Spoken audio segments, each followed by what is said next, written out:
Retirement isn't all about a life at ease. There are trade-offs. Trade-offs between the life we've been living for decades and the one we'll move into when we retire.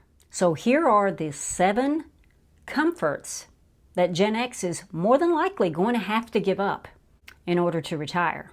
Oh yeah, and be sure you turn on notifications so you don't miss part 2.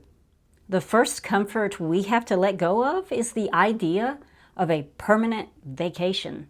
What the boomers got and what we're going to get is probably going to look a lot different. Retirement has become prohibitively expensive, and many of us will be forced to adjust to that. And I believe that if we don't have enough saved, then we'll need to plan on bringing in extra income somehow, some way, at least during part of our retired years. And that might mean many different things. It might mean part-time work or just seasonal work or monetizing what we already know, even monetizing your story. We know now already that Social Security has issues. For one, it's not enough on its own like it used to be. And there are all sorts of uncertainty surrounding it. Most Gen Xers, they won't have a pension either.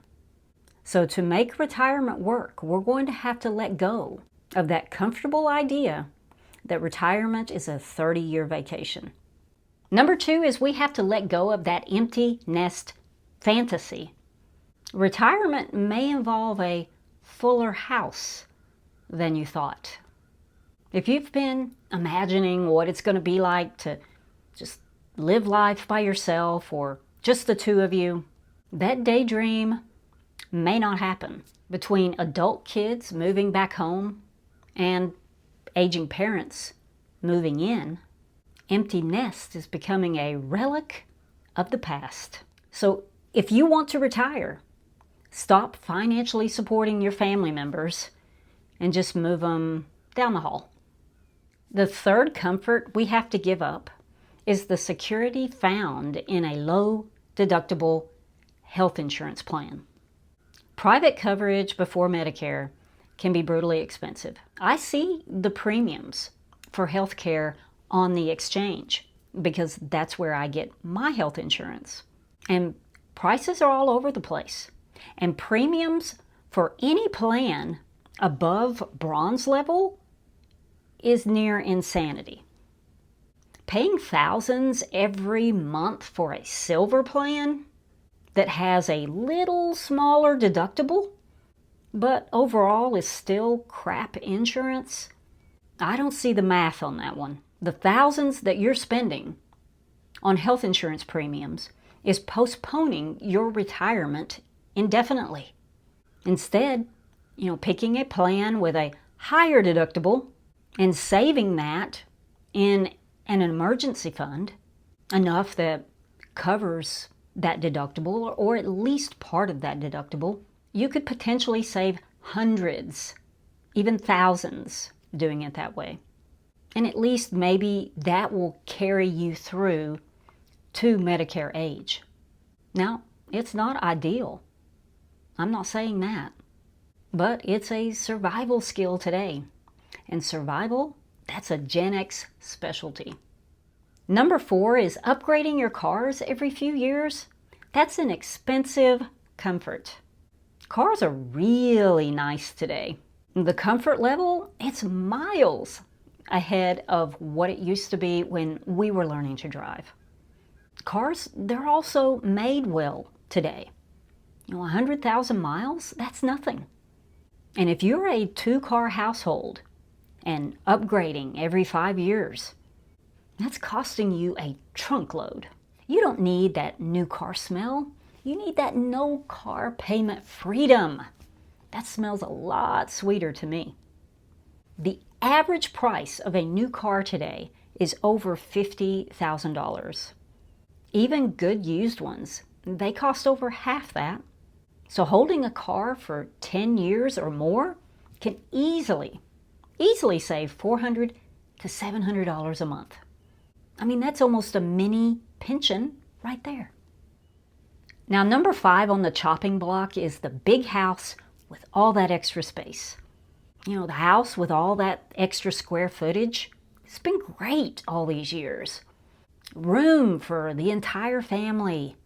Bedrooms, bathrooms, bonus rooms, office space. But at this stage in our lives, just ask yourself, are you maintaining the house, or is the house working on you? And maybe you do need it for family members who move in or those that never leave. But if not, you'd much rather retire with something a little smaller, something easier on your monthly finances, something with less stairs, less bathrooms to clean and stock, smaller utility bills.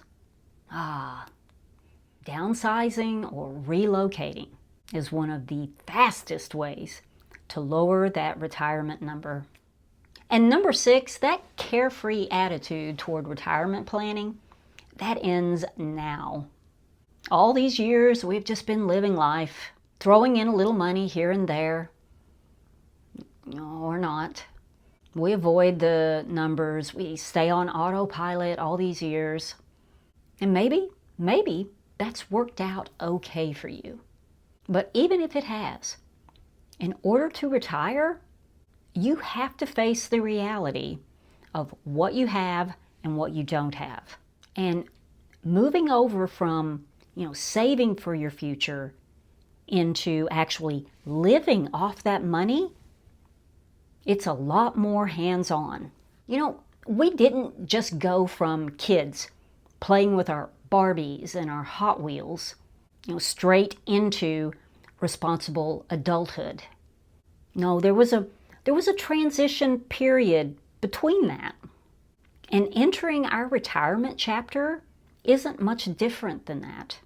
There's no hard line between the two. So face the numbers now. Even if they're ugly, you'll have that clarity and that knowledge. And number 7 is convenience is a comfort that you may need to sacrifice. The comfort of convenience has almost become the plague of our time. Fast food, overnight delivery, 8 streaming channels from the comfort of our sofa. And yes, even a gym membership, that's a convenience. Because really all you need is a yoga mat, a few dumbbells, and some motivation. And maybe you've justified all these extra costs because you're busy. We're all busy. We're busy with work and life, and these conveniences, they save time. But just realize that you're sacrificing your retirement in more ways than one with this. There's an expensive cost for convenience in money, and usually also with your health. 2 very necessary commodities for a peaceful retirement. Cooking, walking, doing things with purpose and intent. It's like time traveling back to a simpler time, like the time that we grew up in. We're supposed to have more time available to us when we eventually retire. So do you want to go into that with doing the same old things? Running through the drive-thru for fast food? Sitting on the couch all day, all night, watching TV? Convenience? It might feel good today, but it almost always delays freedom later. In Gen X, we may be tired of the daily grind, but as you can see, there's a lot of little comforts that we have sprinkled throughout our lives. Comforts that we may have to release in order to journey into our next chapter, a chapter that is getting very close. In part 2, we're going to talk about the comforts that are maybe a little harder to see, the emotional and psychological ones that can derail retirement even if the money works. So tell me, which one of these comforts that I talked about today, which ones do you think will be the hardest for you to give up? Just leave it in the comments. I read them all. I do. Gen X, we're redefining aging. And this video I've linked right here, the 8 brutal truths that hit Gen X after turning 50. It'll have you all nodding in agreement. So click right here. This is our time. Again, Gen X. I want you all to have a great week, and I'll see you in the next one. Bye.